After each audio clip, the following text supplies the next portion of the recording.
take a stroll down memory lane. This is Karl alongside Karl and Steve Kerr. And we've got a great matchup for you with the Spurs and the Jazz. And what a battle this will be at the power forward position. You'll get Karl Malone when he was at his best going up against a very young Tim Duncan.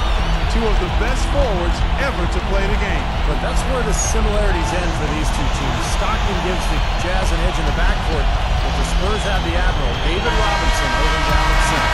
All eyes will be on Malone and Duncan, though. Sit tight, everyone, as we get ready to get things going. Now look at the Jazz. Stockton and Malone out there, of course. They're joined by Hornacek at the 2, Keith in at the 3. Rounding things out for them is Foster in at the 5, roaming the paint. Check of the Spurs now in the San Antonio Twin Towers. Tim Duncan and David Robinson, the Admiral, at the 4 and 5. Sean Elliott slots in at the small forward position. And it's Vinny Del Negro and the little General Avery Johnson is the backcourt.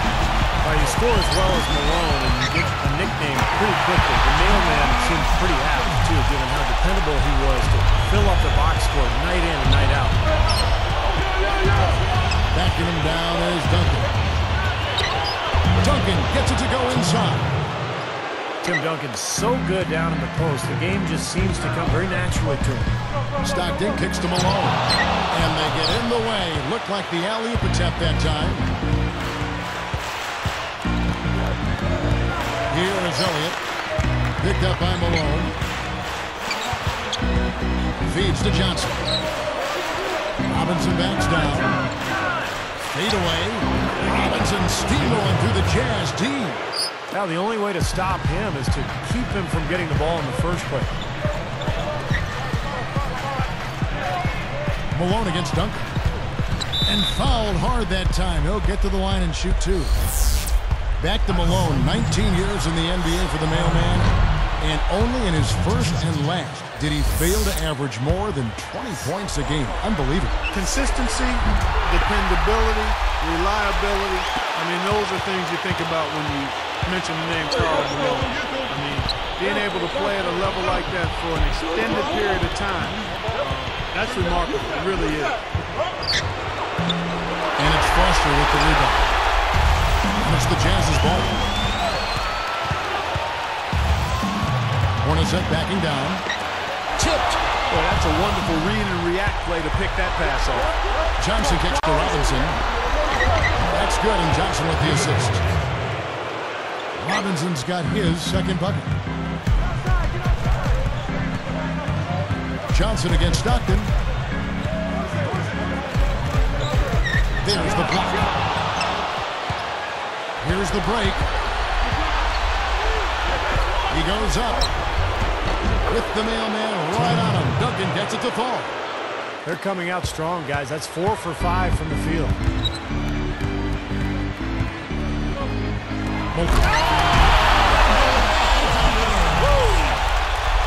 Slamming it home off the alley-oop. Remarkable. Well, his eyes got wide as he went up for that one. And he timed his leap perfectly to meet the pass at the top of its arc. Here's Johnson. After the made shot from Karl Malone. Johnson, the pass to Del Negro. Pass to Robinson. A strong move inside by the Admiral. Robinson taking over. Now that's 3 straight hoops for him.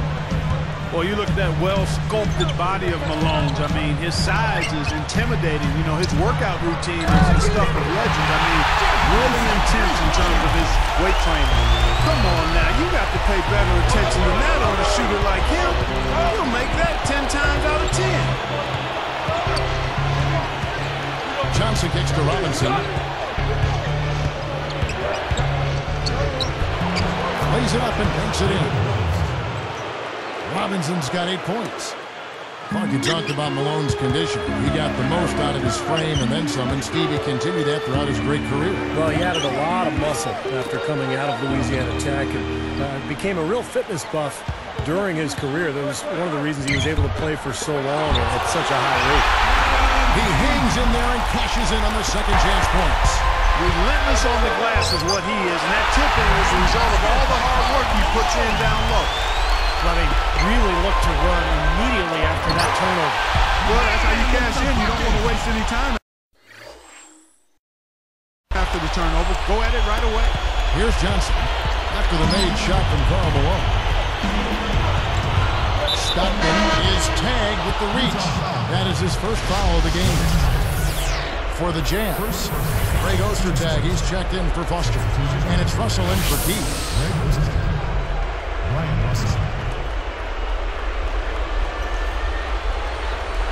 Here's Del Negro looking for his first bucket of the game. Baseline J on the way. And Robinson knocks down the J. David Robinson, hotter than a firecracker right now. Hornacek outside. Russell against Elliott. And the Jazz, another three. Now we're getting used to seeing him hit those shots, aren't we?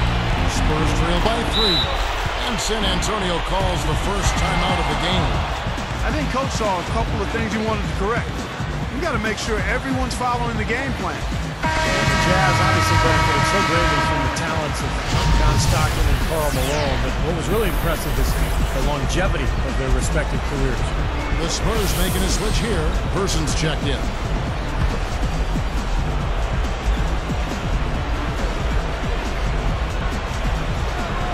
Here's Del Negro.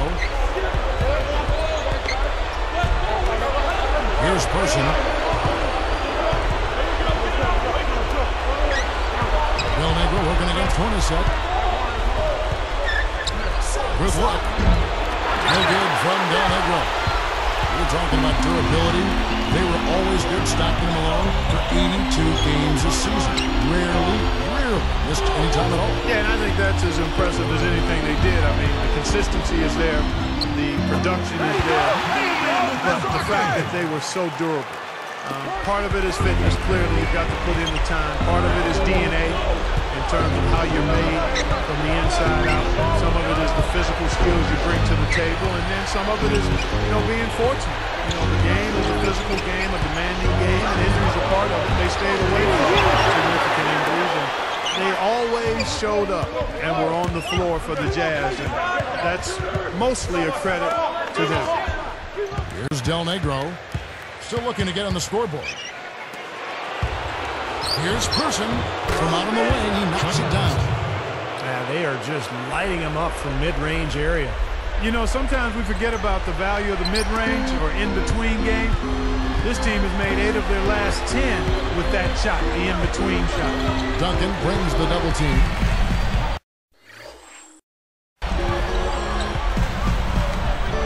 Duncan against Malone. This one for 3. No good. Now San Antonio the other way. Right around 6 minutes left to play in the first. Gathers. Avery Johnson going inside, finding 2. Boy, what a great job of getting into the teeth of the defense and scoring in the paint. And that's been their main point of attack. I mean, get the ball deep. Try to score from in tight rather than rely on their outside shooting. I mean, that's a more consistent way to score. Take it inside. There's the pass to Del Negro. Person, a 3-ball. It's rebounded by Ostertag. A nice shot by Hornacek. Hornacek's got 5. Everybody knows that John Stockton was a fantastic passer and playmaker, but let's just give it a little more perspective. When you talk about Stockton and his assists, he led the league in assists 9 times in his career. That is mind-boggling. He was just a hair away from making that steal. Steve, I like the instincts there. Terrific. To see the pass coming and knock it away, well done. Time called here. The Spurs decide to talk it over. Marky mentioned Stockton's assist #1 career-wise.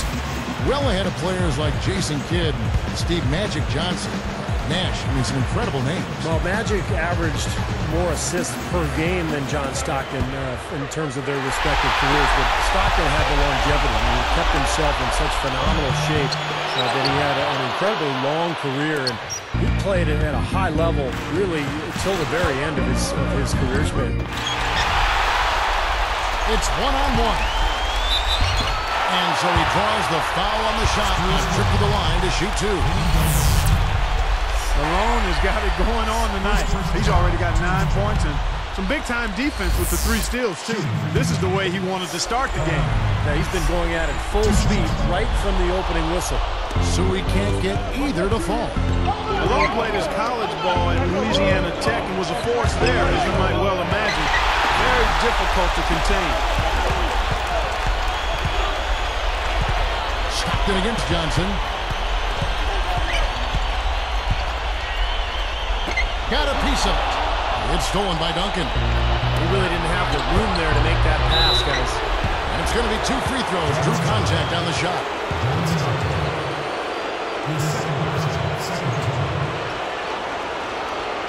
We talk about Malone in College Park because Louisiana Tech isn't a huge basketball school. You know, Steve, he flew under the radar just a bit in terms of NBA scouting. Yeah, and I think at the time, Kevin, when you went to a smaller school, sometimes you did get passed up. I don't think that's the case anymore. But, yeah, Malone went 13th overall. There were 4 other power forwards that went before him in that 85 draft. But, obviously, he turned into the best one of all. Isley's checked in for John Stockton. Kind of funny to see someone like Tim Duncan, who is now an elder statesman in the league, as a bright-eyed youngster on this team. Here's Hornacek. Off the mark there with the 3-point shot.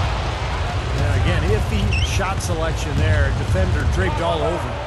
Well, you got to understand who's guarding you in that situation. I mean, if he's on you tight, you can't just rise up and try to shoot over the top. It's picked off. And it's Johnson picking him up. Tries a 3. Malone, no luck.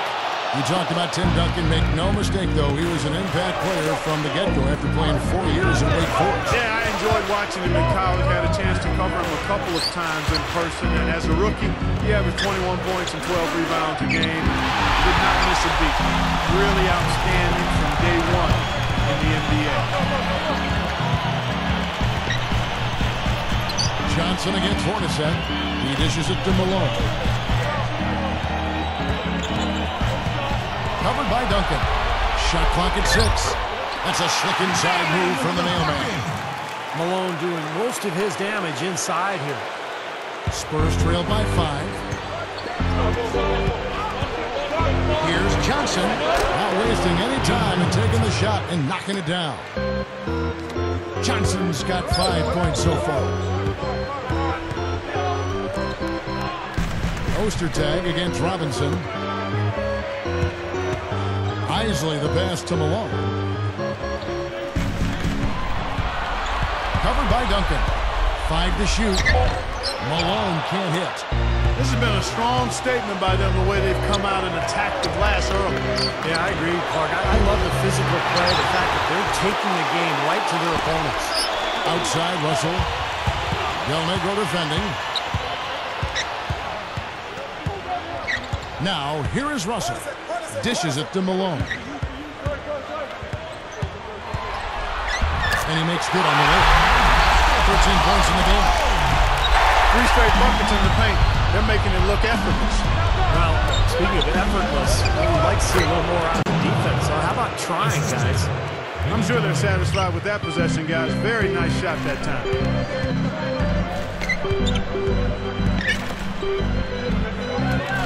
Duncan is there. Malone is called for charging.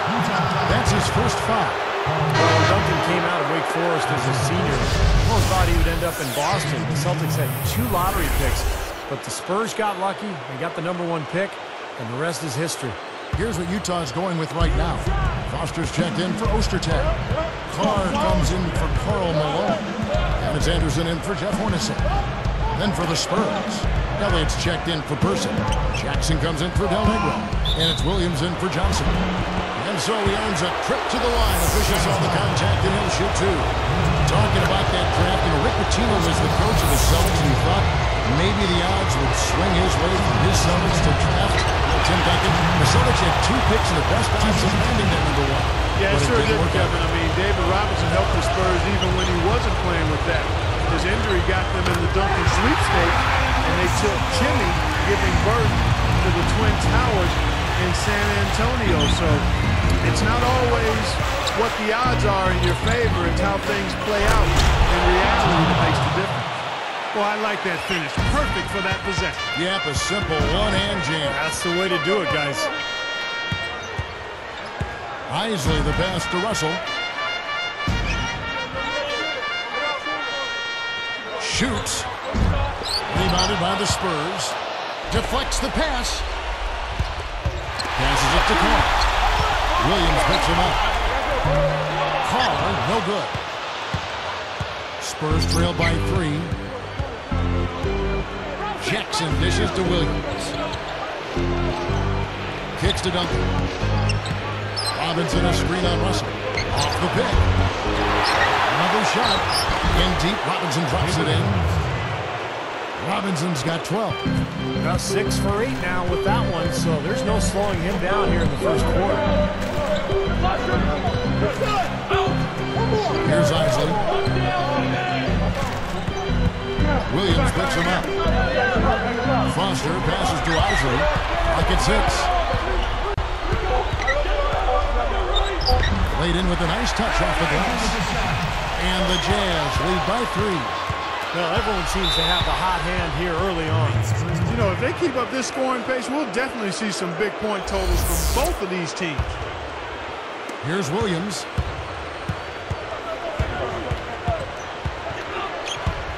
Screen by Duncan. Jackson misses. From outside the arc. Got it off in time, but it's no good. The first quarter all wrapped up, and it's been an exciting game so far.